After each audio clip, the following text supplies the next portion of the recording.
हिंद मेरे प्यारे साथियों, मैं विजय कुमार फिर से आपको स्वागत करता हूं आपके अपने पसंदीदा यूट्यूब चैनल इस टारगेट क्लासेस पे।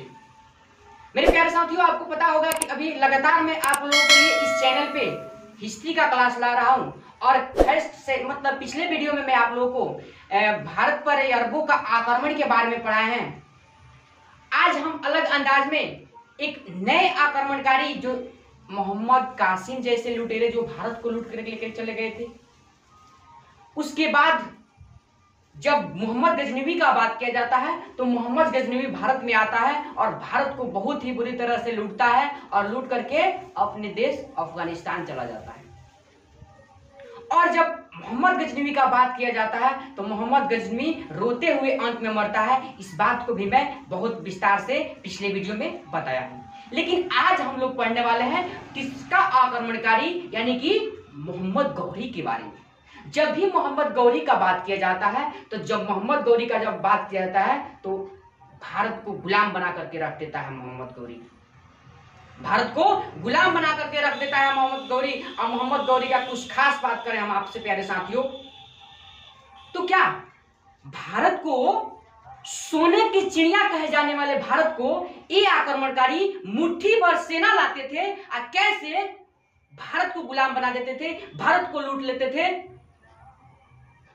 इतना दम था इन लोगों में कि मुट्ठी भर सेना लाए और भारत को यानी कि सोने की चिड़िया कहे जाने वाली भारत को लूटपाट करते थे, सत्ता स्थापित करते थे। क्या उस समय भारत के शासक इतना नकारा हो गए थे? इस बात को मैं बहुत अच्छे ढंग से क्लियर करूंगा। क्यों कहा जाता है जयचंद्र को यानी कि जयचंद्र को नकारा कहा जाता है, जो कहां के शासक थे? कनौज। सारी बातों को मैं क्लियर करूंगा और आज का हमारा जो मेन टॉपिक रहने वाला है वो मोहम्मद गौरी रहने वाला है और बताएंगे आपको इसमें पूरा विस्तार से कि कैसे मुसलमानों ने भारत पर पूरा कब्जा कर लिया, यानी कि भारत पर अपनी सत्ता को स्थापित कीजिए। बस आपको इसलिए थोड़ा सा एक काम करना पड़ेगा। वीडियो के नीचे रेड कलर से लिखा होगा सब्सक्राइब का ऑप्शन, और सब्सक्राइब कीजिए इस चैनल को और बगल वाले एक बेल आइकन को दबा दीजिए जो घंटी आता है, ताकि मैं जब भी कोई भी इस YouTube पर ना क्लास लेकर के आऊं तो YouTube को गुलाम बनाइए। YouTube आपको नोटिफिकेशन पहुंचाएगा और इतना अच्छा कंटेंट हिस्ट्री पढ़ाने का और समझने का आपको सूचित करेगा। तो YouTube को गुलाम बनाइए और आज से जुड़ जाइए हमारे साथ। इतिहास कहते हैं ना, इतिहास के मैं आपके अंगुलियों पर गिना दूंगा, ये मेरा आपसे वादा है। बस आपका सपोर्ट चाहिए। दरअसल मैं शुरू में आपको बताया हूं कि मेरा जो इतिहास पढ़ाने का काम है वो सबसे पहले मैं आपको वर्ल्ड मैप पे ले चलता हूं, यानी कि मैप के माध्यम से आपको इतिहास पढ़ाऊंगा, चाहे कोई भी टॉपिक पढ़ाऊंगा। आज मैं मोहम्मद गौरी के बारे में पढ़ा रहा हूं तो थोड़ा सा मैं आपको पहले मैप के कुछ मुख्य बातें बताऊंगा ताकि आपके अंदर रुचि उस मोहम्मद गौरी से जो रिलेटेड है कुछ रुचि उत्पन्न हो सके। तो दरअसल देख रहे हैं आपके सामने ये वर्ल्ड मैप है, आपके सामने वर्ल्ड मैप दिख रहा होगा और इस बात को मैं क्लियर पिछले वीडियो पर बहुत विस्तार पूर्वक कर दिया हूं वर्ल्ड मैप के बारे में। आपको पता होगा कि ये अरब वाले क्षेत्र में अरब वाले जो काबिले टाइप के लोग थे वो लूटपाट करने में बहुत माहिर थे, बहुत तेज थे लूटपाट करने में। दरअसल ये अरब वाले लोग भारत को लूटने के लिए आते हैं। क्या आप यहां पर सोचिए, क्या एक भारत ही ऐसा देश था जो लूटने के लिए इस चक्की में पिसा रहा था? ये लोग केवल भारत पर ही नहीं लूटपाट करते थे, ये यूरोप पर भी करते थे, ये अफ्रीका पर भी लूटपाट करते थे, यानी कि और भी इसके आगे साइड जितने भी आइलैंड थे, अफ्रीका थे, ये क्या थे, रोम था, ऐसे सभी जगह क्या करते थे? लूटपाट करने का काम कर रहे थे। लेकिन हम अभी भारत पर अरबों का आक्रमण पढ़ रहे हैं ना, तो हम आपको बताएंगे सबसे पहले जो भी आया था आक्रमणकारी भारत को लूटने के लिए, तो हम भारत का इतिहास पढ़ रहे हैं तो हम जो भी आया है यूरोप से लूटने के लिए, चाहे अफगानिस्तान से कोई आया होगा आक्रमणकारी हो और चाहे अरब से आया हुआ हो, हम उसी के बारे में जानेंगे। ज्यादा नॉलेज इसमें नहीं देंगे, पिछले वीडियो में मैं आपको दे चुका हूं। दरअसल जो मोहम्मद गौरी आया था भारत को लूटने के लिए वो अफगानिस्तान से भी आया था। कहां से आया था? यानी कि अफगानिस्तान से ही आया था। और मोहम्मद गजनवी भी जो आया था वो भी कहां से आया था? अफगानिस्तान से आया था। और मोहम्मद बिन कासिम जो आया था वो कहां से आया था? अरब से आया था, जिसको अल-हिजाज ने भेजा था। अच्छा एक बात बताइए मेरे प्यारे साथियों, यहाँ पर यूट्यूब पर मैं एक आईएएस का इंटरव्यू देख रहा था। थोड़ा क्वेश्चन ही आपसे करते हैं। यूट्यूब पर मैं आईएएस का इंटरव्यू देख रहा था, तो उसमें एक क्वेश्चन किया गया था कि आखिरकार पूरे इतिहास में जितने भी लड़ाई हुआ है, आखिरकार इस हरियाणा में ही क्यों हुआ है? आखिरकार इस हरियाणा में ही क्यों हुआ है? आपको थोड़ा वर्ल्ड मैप पे मेरा इंडिया वाला मैप छोटा दिख रहा होगा, लेकिन मैं आपको अभी ले चलूंगा बड़े वाले मैप पे और इंडिया वाले मैप पे, ठीक है? तो आखिरकार आईएएस एग्जाम इंटरव्यू में जो क्वेश्चन था ना, वो यही था कि आखिरकार इस इतिहास में जितना भी लड़ाई हुआ है ना, क्यों हरियाणा में भी हुआ है? तो इसके लिए मैं आपको थोड़ा सा वर्ल्ड अपने इंडिया वाले मैप को ले सकता हूँ, लेकर चलता हूँ और आपको वहां थोड़ा सा कुछ डाउट जो है बहुत विस्तार पूर्वक बताऊंगा। इस पे आप ध्यान दीजिएगा। तो देखिए, ये हमारा वो एक इंडिया वाला एक प्यारा सा सुंदर सा भारत है। दरअसल मेरा क्वेश्चन ये था ना कि जितना भी इतिहास में लड़ाई हुआ है, आखिरकार इस हरियाणा में ही क्यों हुआ है? इस हरियाणा में ही क्यों हुआ? इसके अलावा भी क्या था? पंजाब था, चाहे बोल सकते हैं यूपी था, बिहार था, यहाँ भी तो हो सकते थे, दिल्ली था लड़ाई, यहाँ भी तो हो सकते थे।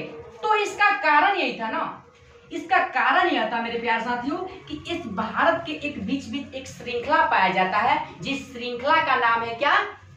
विंध्याचल श्रृंखला। यानी कि क्या नाम है? विंध्याचल की श्रृंखला। अब एक बात बताइए, विंध्याचल के नीचे वाले क्षेत्र को हम लोग दक्षिण भारत का नाम देते हैं और ऊपर वाले क्षेत्र को उत्तरी भारत का नाम देते हैं। तो मैं आपसे एक और यहाँ पे क्वेश्चन करूं कि सबसे ज्यादा शक्तिशाली यहाँ पर उत्तर भारत रहेगा या दक्षिण भारत रहेगा? आप लोग कमेंट में इसका आंसर दीजिएगा। लेकिन मैं अभी क्लियर कर देता हूं कि अच्छा एक बात बताइए, हमारा वही क्षेत्र जहां मतलब शक्तिशाली रहेगा जहां के शासक शक्तिशाली रहेंगे। आज यही कारण था ना कि मान लीजिए अकबर का बात किया जाए तो अकबर का शासन नहीं तो आगरा में रहता था, नहीं तो दिल्ली में रहता था। औरंगजेब का बात करें, नहीं तो आगरा में रहता था, नहीं तो दिल्ली में रहता था।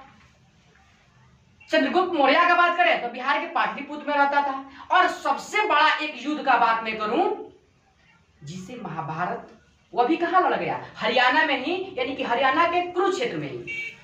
तो यहाँ से जितने भी इधर अफगानिस्तान से यानी कि आक्रमणकारी आते थे, वो यहाँ से ही एंट्री करते थे और डायरेक्ट हरियाणा पहुंचते थे। कारण यह था कि इस पाकिस्तान जो अभी हमारा क्षेत्र नहीं है, लेकिन एक समय ऐसा था कि ये पाकिस्तान भी हमारा क्षेत्र ही रहा करता था। तो इस अरब से आने वाले अफगानिस्तान से आने वाले जितने भी आक्रमणकारी आते थे, तो इस पाकिस्तान वाले जो भी शासक रहा करते थे वो बहुत कमजोर रहा करते थे। इन्हें हरा करके ये आगे बढ़ रहे थे और आगे बढ़ते बढ़ते हरियाणा पहुंच रहे थे। और यहाँ पर एक पड़ता है दिल्ली, और दिल्ली के शासक इतना कमजोर थे थोड़ी, बहुत मजबूत थे भाई, बहुत मजबूत थे। लेकिन होता क्या था, कई कारण बताऊंगा मैं इसका।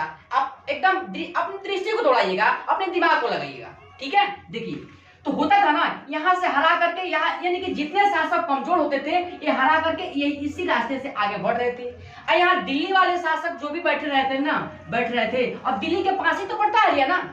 तो दिल्ली वाले शासक सोचते थे कि अगर ये आक्रमणकारी डायरेक्ट दिल्ली पर यानी कि आक्रमण करेंगे तो यहाँ बहुत क्षति होने वाला है,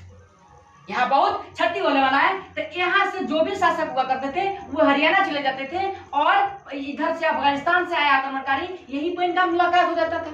और दिल्ली वाले शासक सोचते थे कि इधर से हमें हरियाणा बहुत पास में है, सारे चीज बढ़िया ढंग से आसानी से उपलब्ध हो जाएगा, और इतना दूर से आए हुए आक्रमणकारी हरियाणा में हारे थके रहेंगे, इनको हम हरा देंगे। और एक बात आप बताइए कि कौन क्षेत्र मतलब समृद्ध हो सकता है? यानी कि उत्तरी क्षेत्र, और जहाँ के शासक ज्यादा शक्तिशाली होंगे वहीं के तो क्षेत्र समृद्ध हो सकता है।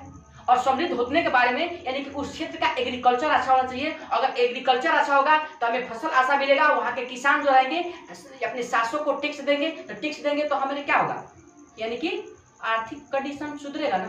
तो हमारा कौन सा क्षेत्र था? दरअसल यही कारण था कि कोई भी लड़ाई हरियाणा में लड़ा जाता था इतिहास के समय में। समझ रहे हैं बात को। अब आइए, मेरा टॉपिक क्या था, यानी कि मोहम्मद गौरी को पढ़ाना। तो मैं आपको एक बार बोर्ड पर ले चलता हूं और वहां से विस्तृत पूर्वक बताता हूं कि आखिरकार मोहम्मद गौरी कैसे भारत को गुलाम बना रहा है।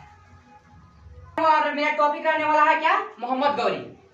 मोहम्मद गौरी का अगर थोड़ा सा मैं बात करूं तो यह जो आक्रमणकारी आया था ना, ये कहां से आया था, अफगानिस्तान से ही आया था।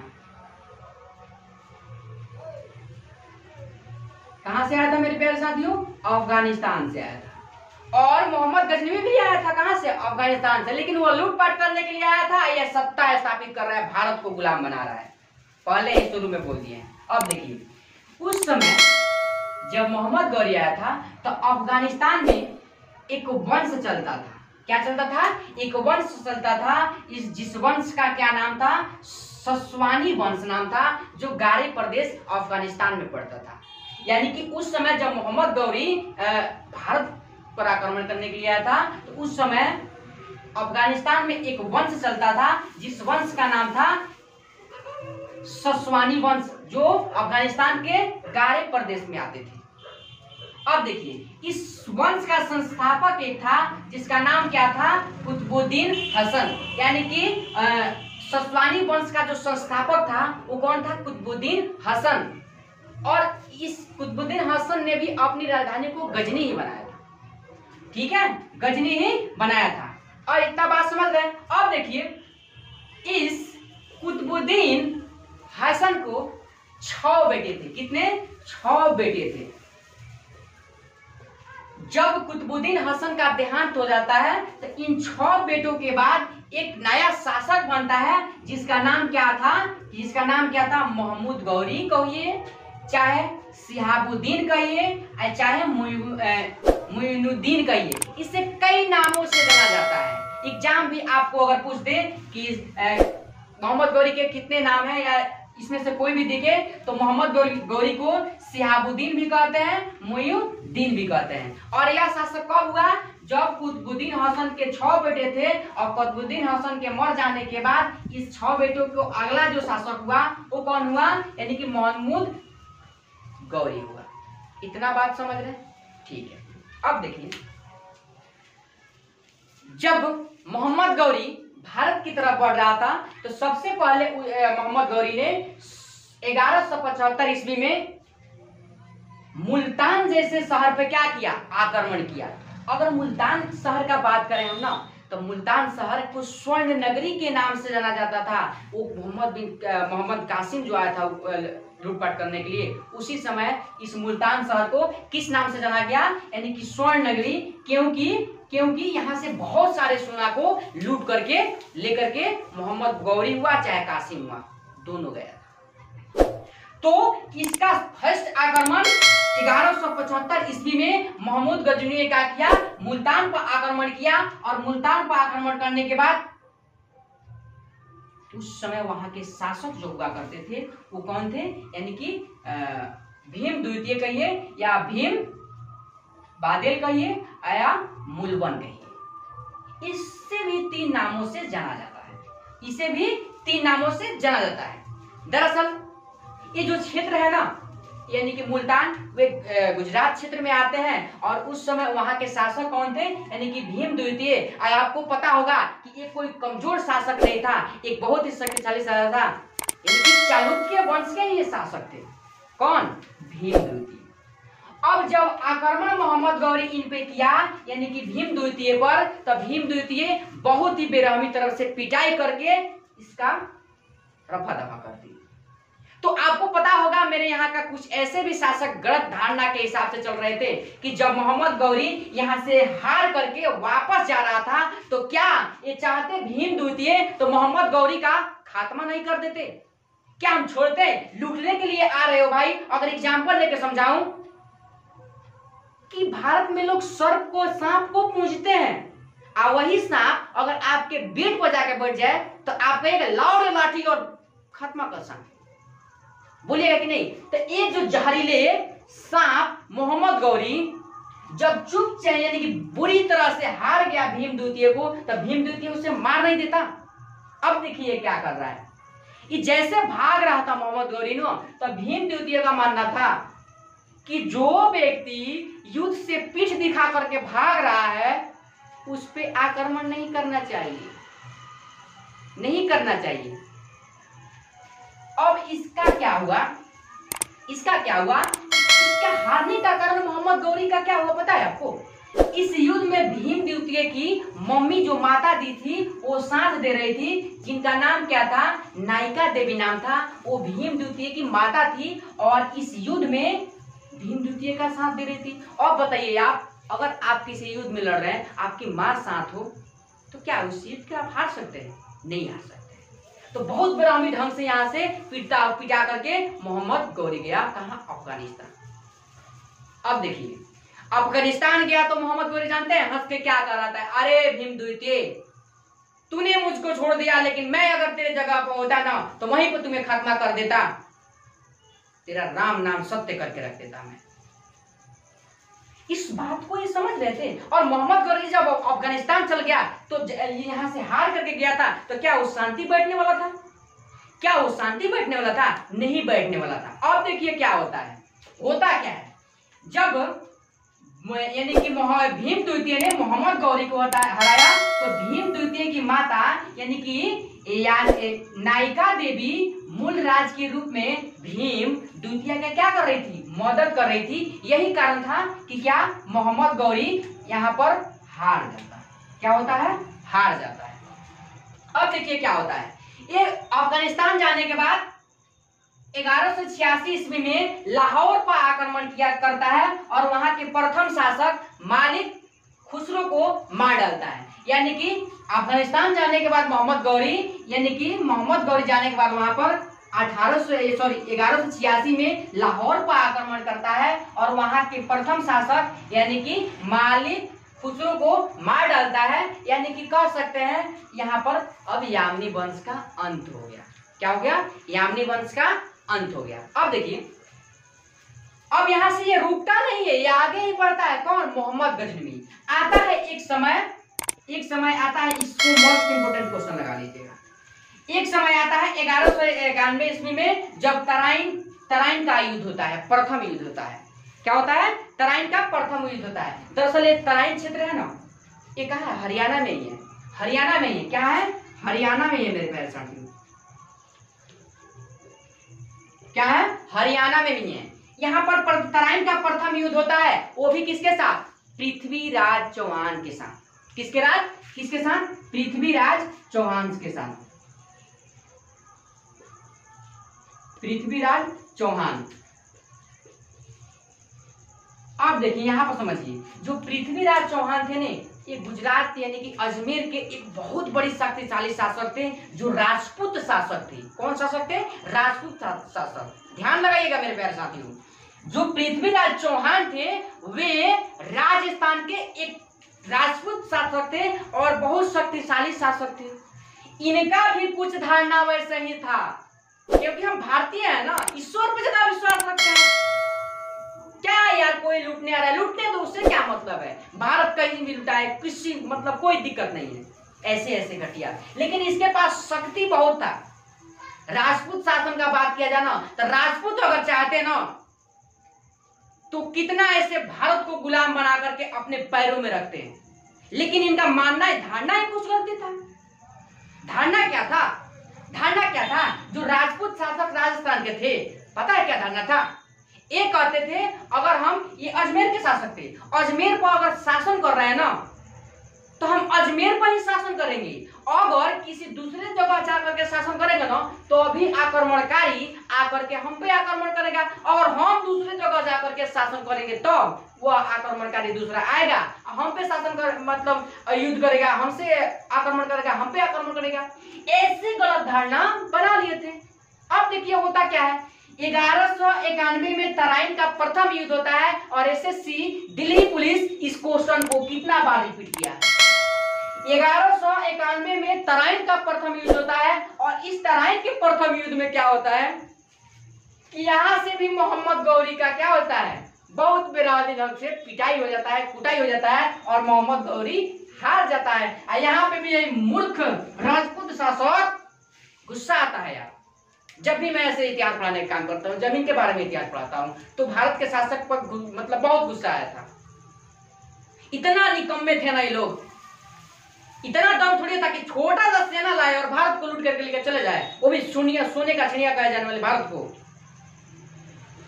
ये देखिए क्या करता है, जब यहाँ पर एक तो गलती कर दिए थे यहाँ कौन, भीम द्वितीय, कि इसे खत्मा नहीं किए थे, और चैलेंज भी दे दिया था मोहम्मद गौरी कि अगर मैं तेरे जगह होता भीम द्वितीय तो तेरा खात्मा वहीं पर कर देता, चाहे मैं भी उससे क्यों ना भाग रहा था। यहाँ पर भी ये क्या करते हैं, इसे हरा करके वापस भेज देते हैं, जिंदा छोड़ देते हैं। क्या छोड़ देते हैं, जिंदा छोड़ देते हैं। अब अगले की कहानी, जब 1192 में तराइन का द्वितीय युद्ध होता है, और द्वितीय युद्ध में कैसे पृथ्वीराज जैसे शक्तिशाली राजपूत मोहम्मद गौरी से हारते हैं, और इसका सारा कॉन्सेप्ट सारा कारण के साथ मैं उत्तर दूंगा, और एकदम बढ़िया से आपको माइंड में सेट कर दूंगा कि तराइन का दूसरा युद्ध आखिरकार 1192 ईस्वी में क्यों हार गए पृथ्वीराज चौहान, क्योंकि जयचंद जैसे नकारे शासक थे हमारे यहाँ। अब देखिए यहाँ से अब प्यार मोहब्बत की बातें चालू होगा, कहाँ, पृथ्वीराज चौहान का, और भारत पूरा गुलाम होगा, मुसलमानों के हाथों में सत्ता रहेगा, और मुसलमान के जितने भी सैनिक रहेंगे भारत पर कब्जा किए हुए, और भारत के विभिन्न जगह पर तोड़फाड़ करेंगे। अब यहाँ से प्यार किए पृथ्वीराज चौहान, और तराइन का युद्ध दूसरा हार गए। बस अगले वीडियो में बताऊंगा मैं इसको। अगर आपको वीडियो अच्छी लगी हो तो मेरे वीडियो को लाइक कीजिए और बहुत ज्यादा शेयर कीजिए, और हमें से मत कीजिए। तब तक के लिए जय हिंद, टाटा, बाय बाय।